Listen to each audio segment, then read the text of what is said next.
Viewers, hope you all are well. तो जी आज हमारी डिस्कशन होगी मोल एंड एवोगाड्रोस नंबर पर। तो सबसे पहले हम चेक करते हैं इसके लर्निंग आउटकम्स। फर्स्टली हम इसका इंट्रोडक्शन देखेंगे, उसके बाद हम एवोगाड्रोस नंबर और मोल के बेसिक्स को स्टडी करेंगे। उसके बाद हम इनकी डेफिनेशंस देखेंगे और एट द एंड हम इन्हें थ्रू एग्जांपल्स चेक करेंगे। तो सबसे पहले देखते हैं इंट्रोडक्शन। स्क्रीन पर आपको जो साइंटिस्ट शो हो रहा है इसका नाम है अमाइडो एवोगाड्रो और इसका टाइम पीरियड है 1776 टू 1856। ये एक इटालियन साइंटिस्ट था और इसका जो मेन काम है जिसकी वजह से ये फेमस है या ये जाना जाता है वो था मॉलिक्यूलर थ्योरी की फॉर्मेशन, और इसी थ्योरी को बाद में एवोगाड्रोस लॉ का नाम दे दिया गया। अब हम देखेंगे कि एवोगाड्रोस लॉ एक्चुअली में था क्या, मतलब मॉलिक्यूलर थ्योरी का कॉन्सेप्ट क्या था कि जब आप इक्वल टेम्परेचर और इक्वल प्रेशर लें, उसके ऊपर डिफरेंट गैसेस, वो गैस कार्बन हो सकती है, ऑक्सीजन हो सकती है, हाइड्रोजन हो सकती है, मतलब डिफरेंट गैसेस को ले लें, ठीक है, उनका वॉल्यूम सेम हो, इक्वल वॉल्यूम लिया जाए, तो इस प्रोसेस से हमें जो नंबर ऑफ मॉलिक्यूल्स हासिल होंगे वो इक्वल होंगे, ठीक है, क्योंकि उनका वॉल्यूम इक्वल होगा, इक्वल ही टेम्परेचर और इक्वल ही प्रेशर पे वॉल्यूम लिया जाएगा, उस वजह से उसके जो नंबर ऑफ मॉलिक्यूल्स, मतलब डिफरेंट गैसेस के जो नंबर ऑफ मॉलिक्यूल्स हमें हासिल होंगे वो सेम होंगे, ठीक है। आगे हम बेसिक्स चेक करते हैं एवोगाड्रोस नंबर की। एवोगाड्रोस नंबर को हम एवोगाड्रोस कांस्टेंट भी बोलते हैं और इसकी जो वैल्यू होती है वो होती है 6.02 मल्टीप्लाई 10 की पावर 23 और इसे रिप्रेजेंट किया जाता है कैपिटल एन ए से। नेक्स्ट है basics of mole. It is actually a secret unit that establishes a link between mass of a substance and number of particles. It is abbreviated as mole. जो मोल होता है वो एक secret unit होता है और इसका काम ये होता है कि वो सब्सटेंस के मास और नंबर ऑफ पार्टिकल्स के बीच एक लिंकेज क्रिएट करता है, उनके बीच एक रिलेशन क्रिएट करता है, एक लिंक एस्टेब्लिश करता है और MOL की फॉर्म में इसे शो करते हैं, ठीक है। अब यहाँ पे मेन चीज़ है समझने की कि वो सब्सटेंस क्या होगा, मतलब मास ऑफ सब्सटेंस और नंबर ऑफ पार्टिकल्स की बात हो रही है, तो वो सब्सटेंस क्या होगा। वो सब्सटेंस में भी वो एलिमेंट हो सकता है या वो कंपाउंड हो सकता है। नेक्स्ट है मास ऑफ सब्सटेंस। अब मास क्या होगा उस सब्सटेंस का, वो मास एटॉमिक मास भी हो सकता है, वो मास मॉलिक्यूलर मास भी हो सकता है और वो फॉर्मूला मास भी हो सकता है। Molar mass. अब यहाँ पे आपको मोलर मास का एक कॉन्सेप्ट बता दूं कि जैसे ऊपर वाले जो मैसेज अभी हमने पढ़े हैं सब्सटेंस के, जैसे एटॉमिक मास या मॉलिक्यूलर मास या फॉर्मूला मास, इनको रिप्रेजेंट करने के लिए हम AMU को यूज़ करते हैं, जो हमने रिलेटिव एटॉमिक मास के केस में पढ़ा था। लेकिन अगर हम AMU को यूज़ करने की बजाय, उस यूनिट को यूज़ करने की बजाय हम ग्राम्स में रिप्रेजेंट करें मास को, तो वो कहलाता है मोलर मास।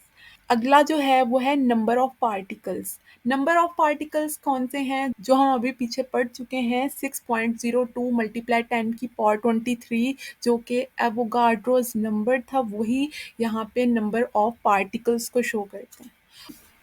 अच्छा, नेक्स्ट हम डेफिनेशंस को स्टडी करने से पहले एक छोटा सा कॉन्सेप्ट समझते हैं जिसकी वजह से हम मोल और एवोगाड्रोस नंबर के बीच लिंकेज क्रिएट कर सकेंगे, हमें लिंकेज क्रिएट करने में आसानी होगी। फर्ज करें जैसे हम डजन लेते हैं, 1 डजन, दर्जन, ठीक है। दर्जन में आपको पता है हमेशा 12 यूनिट्स यूज़ होते हैं। जैसे हमने 1 दर्जन केले लिए या 1 दर्जन अंडे लिए, तो इसका मतलब होता है कि उसके अंदर 12 की क्वांटिटी आएगी, ठीक है। तो 1 डजन 12 यूनिट्स के इक्वल होता है, जो सबको मालूम होता है। और इसी तरह अगर हम पेयर की बात करें, जब हम एक पेयर की बात करते हैं तो इसका मतलब है उसमें 2 की क्वांटिटी यूज़ होगी, मतलब 2 यूनिट्स होंगे, जैसे a pair of shoe, a pair of gloves, ठीक है। बिल्कुल इसी तरह अगर हम 1 मोल लेते हैं, ठीक है, तो इसका मतलब है ये 6.02 मल्टीप्लाई 10 की पावर 23 यूनिट्स के इक्वल है, ठीक है। जैसे डज़न, 1 डज़न या 1 पेयर जो है वो सिंपल नंबर को शो करता है। इसी तरह आप फ़र्ज़ करें कि जो एक मोल है वो एक सिंपल नंबर है, ठीक है? और अब इसके अंदर जो यूनिट्स यूज़ होंगे वो होंगे 6.02 मल्टीप्लाई 10 की पावर 23। अब यहाँ पे आप ये देखें, जो एवोगाड्रोस नंबर ऑफ पार्टिकल्स होते हैं, ठीक है, मतलब कि 6.02 मल्टीप्लाई 10 की पावर 23, ये जो एक वैल्यू है ये किसी भी सब्सटेंस के 1 मोलर मास में मौजूद होती है, ठीक है, उसके 1 मोलर मास में ये वैल्यू एवोगाड्रोस नंबर की मौजूद होती है। सो हम ये कह सकते हैं कि 1 मोल जो होता है वो इक्वल होता है 6.02 मल्टीप्लाई 10 की पावर 23, और ये इक्वल होता है 1 molar mass of a substance, ठीक है। तो ये हम कह सकते हैं, तो ये एक लिंकेज क्रिएट हो जाएगी जिससे आपको आइडिया हो जाएगा, आगे डेफिनेशन समझने में आपको आसानी हो जाएगी। अब हम देखते हैं मोल की definition. It is the amount of a substance, amount मतलब उसका जो मैस होता है सब्सटेंस का, दैट कंटेन्स 6.02 मल्टीप्लाई 10 की पावर 23 नंबर ऑफ पार्टिकल्स। और वो पार्टिकल्स क्या हो सकते हैं? वो पार्टिकल्स एटम्स हो सकते हैं, वो मॉलिक्यूल्स हो सकते हैं, या फिर वो फार्मूला यूनिट हो सकते हैं, ठीक है। इस ये आप पहले भी पढ़ चुके हैं, जैसे हमने पीछे पढ़ा था बेसिक्स ऑफ मोल में, कि जो मोल का जो काम होता है वो होता है कि वो मास ऑफ ए सब्सटेंस और नंबर ऑफ पार्टिकल्स के बीच लिंकेज क्रिएट करेगा। तो ये डेफिनेशन उसी चीज़ को कवर करती है कि जो मोल होता है वो एक्चुअली में मास ऑफ द सब्सटेंस होता है, ठीक है। और उस मैथ में क्या होता है, उसमें 6.02 मल्टीप्लाई 10 की पावर 23 नंबर ऑफ पार्टिकल्स मौजूद होते हैं। तो ये क्या कहलाता है? ये एक मॉल कहलाता है। अगर आप क्वांटिटेटिवली उसकी अमाउंट के हिसाब से, अगर उसकी क्वांटिटी के हिसाब से उसकी डेफिनेशन को देखें, तो तब मोल की डेफिनेशन होगी, mole is the atomic mass, molecular mass और formula mass of a substance expressed in grams is called mole. अब यहाँ पे अगर हम क्वांटिटी के एतबार से देखें तो वो कहता है कि जो मोल है वो किसी भी सब्सटेंस का एटॉमिक मास हो सकता है, वो मॉलिक्यूलर मास हो सकता है, या फिर वो फार्मूला मास हो सकता है, लेकिन उसके लिए शर्त होगी कि उसे एक्सप्रेस किया जाएगा ग्राम्स में। वो एटॉमिक मास यूनिट की बजाय वो ग्राम्स में रिप्रेजेंट होगा, ठीक है।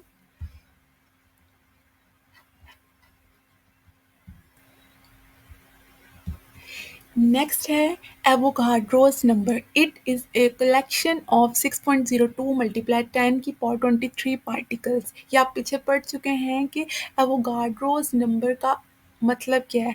जब एवोगाड्रोस नंबर की बात आएगी तो हमारे माइंड में ये एक स्पेसिफिक कांस्टेंट आ जाना चाहिए कि इसका मतलब है कि 6.02 मल्टीप्लाई 10 की पावर 23 पार्टिकल्स की बात हो रही है। Hence, the 6.02 multiplied 10 की power 23 number of atoms, molecules or formula units is called Avogadro's number, that is equivalent to 1 mole of a substance. अब यहाँ पे उसने कहा है कि 6.02 multiplied 10 की power 23 number of atoms हों या molecules हों या formula units हों, वो कहलाते हैं एवोगाड्रोस नंबर। और मज़ीद उसने ये बताया है कि ये जो नंबर होता है ये 1 मोल ऑफ ए सब्सटेंस के इक्वल होता है, ठीक है। जो एवोगाड्रोस नंबर है वो 1 मोल ऑफ ए सब्सटेंस के इक्वल होता है। अब आगे हम इसकी एग्जांपल्स चेक करते हैं। मोल की अगर बात करें तो अगर एक मोल लें हम किसी भी एटम का, फॉर एग्जांपल हमने यहाँ पे लिया हुआ है कार्बन एटम, ठीक है। अगर हम मोल की एग्जांपल को लेते हैं तो 1 mole of carbon is equal to 12 gram. 12 जो होता है वो कार्बन का मास होता है, ठीक है, और ग्राम लग गया तो इसका मतलब है ये कार्बन का मोलर मास है, ठीक है। अब मजीद आगे है इज इक्वल टू 6.02 मल्टीप्लाई 10 की पावर 23 ऑफ कार्बन एटम, जो कि एवोगाड्रोस नंबर की डेफिनेशन थी, जिसमें ये बताया गया था कि जो एवोगाड्रोस नंबर होते हैं किसी भी पार्टिकल के, मे बी वो एटम हो, मॉलिक्यूल या फॉर्मूला यूनिट हो, ठीक है, तो वो इक्वल किसके होते हैं? वो 1 मोल ऑफ ए सब्सटेंस के इक्वल होते हैं। और यहाँ पे वो चीज़ भी पूरी हो रही है जैसे 1 mole of carbon atom equal है Avogadro's number of carbon atom. Similarly अगर हम वाटर को लें, अब वाटर क्या है? कार्बन एग्जाम्पल थी एटम की। अब मज़ीद अगर हम वाटर को लेते हैं, 1 मोल लेते हैं हम वाटर का जो कि एक मॉलिक्यूल है। अब वाटर का जो मास होता है वो 18 ग्राम होता है, ठीक है? हाइड्रोजन का 1 होता है क्योंकि हाइड्रोजन के 2 एटम्स फ्यूज़ हुए हैं तो 2, 2 प्लस ऑक्सीजन का जो मास होता है वो होता है 16, तो 2 प्लस 16 कितने हो गए? 18 ग्राम्स जो कि वाटर का मोलर मास हो गया। आगे 6.02 मल्टीप्लाई 10 की पावर 23 ऑफ वाटर मॉलिक्यूल्स। इसी तरह अगर आप फार्मूला मास को चेक करें तो 1 मोल ऑफ जो सोडियम क्लोराइड होता है वो उसका जो मोलर मास होता है वो 58.5 ग्राम है जो कि इक्वल होता है Avogadro's number of sodium chloride formula units. ठीक है, होप सो आपको इस छोटे से कॉन्सेप्ट की समझ आई होगी। मज़ीद हम इसकी कुछ एग्जांपल्स करेंगे और कुछ न्यूमेरिकल सॉल्व करेंगे, उससे आपको मज़ीद आइडिया हो जाएगा इसके बारे में। आज की वीडियो में हमने जस्ट इसकी डेफिनेशंस देखी हैं, इसकी बेसिक्स को स्टडी किया है। होप सो आपको समझ आई होगी। नेक्स्ट इंशाल्लाह हम अपनी अगली वीडियो में इसे कवर करेंगे और वो हमारा यूनिट नंबर 1 का लास्ट लेक्चर होगा। तो आज के लिए मुझे इजाज़त दीजिए। अल्लाह हाफ़िज़।